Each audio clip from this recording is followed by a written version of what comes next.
तो hello friends, स्वागत है आपका हमारे एक और न्यू सेशन में। अब तक हमने मनोविज्ञान की फर्स्ट यूनिट को पढ़ा, जिसमें मनोविज्ञान की कुछ परिभाषाएं, बाल विकास, विकास की अवस्थाएं, शारीरिक विकास आदि को पढ़ा। विकास के सिद्धांत का अध्ययन किया। अब हम मनोविज्ञान की सेकंड यूनिट का अध्ययन करेंगे, जिसमें है अधिगम, अभिप्रेरणा, चिंतन और मानचित्र निरूपण। इनमें सबसे पहले हम अधिगम का अध्ययन करेंगे। अधिगम मतलब कि लर्निंग। अब अधिगम का अध्ययन करेंगे। अधिगम एक ऐसी मानसिक प्रक्रिया है जिसके द्वारा व्यक्ति परिपक्वता की ओर बढ़ते हुए तथा अपने अनुभवों से लाभ उठाते हुए अपने व्यवहार में परिवर्तन या परिमार्जन करता है। अनुभवों और परिपक्वता से सीखता है। अब है अधिगम के सोपान कौन कौन से हैं। आवश्यकता अथवा अभिप्रेरणा, लक्ष्य अथवा उद्दीपक, बाधाएं, तत्परता, वातावरण, अधिगम स्थिति तैयार करना, वातावरण के साथ अंतःक्रिया, विभिन्न अनुक्रियाएं, पुनर्बलन, अनुभवों का संगठन, व्यवहार में स्थायी परिवर्तन आदि, ये सभी अधिगम के सोपान हैं। अब अधिगम की कुछ परिभाषाएं दी हैं मनोवैज्ञानिकों ने, उन्हें पढ़ेंगे। क्रो एंड क्रो के अनुसार सीखना आदतों, ज्ञान व अभिवृत्तियों का अर्जन है। सीखना मतलब अधिगम आदतों, ज्ञान व अभिवृत्तियों का अर्जन है वुडवर्थ की। वुडवर्थ ने कहा, नवीन ज्ञान व नवीन प्रतिक्रियाओं को प्राप्त करने की प्रक्रिया सीखने की प्रक्रिया है। क्रोनबेक ने कहा, अनुभव के परिणाम स्वरूप व्यवहार में परिवर्तन अथवा संशोधन करना ही अधिगम है। क्रोनबेक के अनुसार। गेट्स व अन्य ने कहा, अनुभव व प्रशिक्षण के द्वारा व्यवहार में परिवर्तन ही अधिगम है। अनुभव व प्रशिक्षण के द्वारा किसने बताया? गेट्स और अन्य ने। गिलफर्ड के अनुसार व्यवहार के परिणाम स्वरूप व्यवहार में किसी प्रकार का परिवर्तन होना ही अधिगम है। गिलफर्ड ने कहा, व्यवहार के परिणाम स्वरूप व्यवहार में किसी प्रकार का परिवर्तन होना ही अधिगम है। अब अधिगम की विशेषताएं कौन कौन सी? सीखना सार्वभौमिक है, सीखना वातावरण की उपज है, सीखना जीवन पर्यंत चलता रहता है, सीखना व्यवहार में परिवर्तन करना है, सीखना बुद्धि में विकास करना है, सीखना अनुभवों का संगठन है, सीखना एक खोज करना है, सीखना सक्रिय रहकर होता है, अधिगम में समय लगता है, अधिगम से अपेक्षाकृत स्थायी परिवर्तन होता है। अब क्वेश्चन कैसे आएगा? बालक नवीन व्यवहार को खोजता है। कैसे खोजता है? सुनकर, देखकर, अनुभव करके या सीखकर। तो इसका आंसर है सीखकर। इस प्रकार हमने अधिगम की परिभाषाएं पढ़ी हैं, जो कुछ मनोवैज्ञानिकों ने बताई हैं। कुछ ने कहा है अनुभव के द्वारा व्यवहार में परिवर्तन होता है, प्रशिक्षण के द्वारा, व्यवहार के द्वारा व्यवहार में परिवर्तन, इस प्रकार। अब अधिगम के सिद्धांत पढ़ेंगे। अधिगम के सिद्धांत में है उद्दीपक अनुक्रिया सिद्धांत, SR theory, stimulus response theory. इसके प्रवर्तक कौन है? थॉर्नडाइक, जो कि कहाँ के थे? अमेरिका के। थॉर्नडाइक ने 1898 में अपने पीएचडी शोध एनिमल इंटेलिजेंस के अंतर्गत अधिगम के सिद्धांतों की खोज की। अधिगम के सिद्धांतों की खोज किसने की?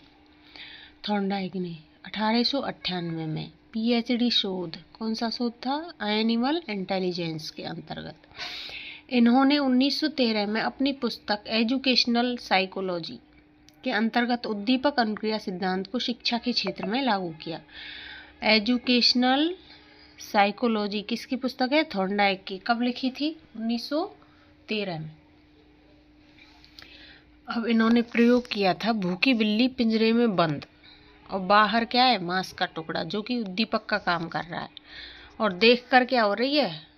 अनुक्रिया। किसको? उद्दीपक को देखकर। बाहर मांस का जो टुकड़ा रखा है उसको देखकर बिल्ली अनुक्रिया कर रही है। भूखी बिल्ली है और वो पिंजरे में कैद है।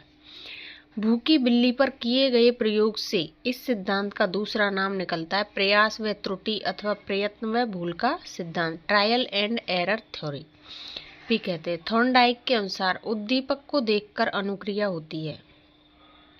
थॉर्नडाइक ने क्या कहा कि अनुक्रिया उद्दीपक को देखकर होती है। उद्दीपक सामने होना चाहिए, अर्थात दोनों में संबंध अथवा बंधन होता है। इस आधार पर इस सिद्धांत का एक और नाम निकलता है संबंधवाद या संयोजनवाद या बंध का सिद्धांत। किसने कहा? थॉर्नडाइक ने, कि दोनों में संबंध होना चाहिए, उद्दीपक को देखकर ही अनुक्रिया होती है। थॉर्नडाइक द्वारा बताए गए अधिगम के नियम कौन कौन से बताए हैं? मुख्य नियम बताए हैं तत्परता का नियम, अभ्यास का नियम और परिणाम व प्रभाव का नियम अथवा असंतोष या असंतोष का नियम। अभ्यास के नियम के दो भाग हैं, उपयोग का नियम और अनुपयोग का नियम। वो मुख्य नियम थे, अभ्यास का, तत्परता का और वो परिणाम का नियम। अब है गौण नियम। गौण नियम कितने? 5। 3 तो मुख्य हैं, अभ्यास का, तत्परता का और अनुभव का। और गौण नियम 5 हैं, बहुप्रतिक्रिया का नियम, मानसिक विन्यास का नियम अथवा मनोवृत्ति का नियम, और आंशिक क्रिया का नियम, आत्मीकरण का नियम, साहचर्य परिवर्तन का नियम, जिसमें सीखे हुए ज्ञान का परिवर्तित स्थिति में प्रयोग किया जाता है। शैक्षिक महत्व क्या है अब इस सिद्धांत का? शैक्षिक महत्व है अनुभव से लाभ उठाना, निरंतर प्रयास पर बल देना, अभ्यास की क्रिया पर आधारित है, करके सीखने पर बल देता है। उद्दीपक अनुक्रिया सिद्धांत क्या कहता है? करके सीखने पर बल देता है। असफलता में भी सफलता, निराशा में आशा, आत्मविश्वास व आत्मनिर्भरता छोटे बालकों के सीखने के लिए विशेष उपयोगी है। कौन सा? उद्दीपक अनुक्रिया सिद्धांत किसका? थॉर्नडाइक का। मंद गति से सीखने वालों के लिए विशेष उपयोगी है। अब इसकी कुछ लाइनें। करत करत अभ्यास के जड़मत होत सुजान, जो इस सिद्धांत पर लागू होती है। सफलता से बढ़कर दूसरा पुरस्कार नहीं। एक घोड़े को तालाब तक तो ले जा सकते हैं, लेकिन उसे पानी पीने के लिए बाध्य नहीं कर सकते। कौन सा नियम पे है ये? तत्परता का नियम, रुचि का नियम। आज हमने अधिगम का सिद्धांत पढ़ा। उद्दीपक अनुक्रिया सिद्धांत जिसके प्रवर्तक थे थॉर्नडाइक, जो कि अमेरिका के थे। इसे एसआर थ्योरी भी कहते हैं। एनिमल इंटेलिजेंस पुस्तक की रचना की थी 1898 में। थॉर्नडाइक ने 1913 एनिमल इंटेलिजेंस शोध के अंतर्गत थॉर्नडाइक ने 1898 में अधिगम के सिद्धांत की खोज की और 1913 में एक पुस्तक लिखी, एजुकेशनल साइकोलॉजी। इस पुस्तक को ध्यान रखना है। एजुकेशनल साइकोलॉजी किसकी थी?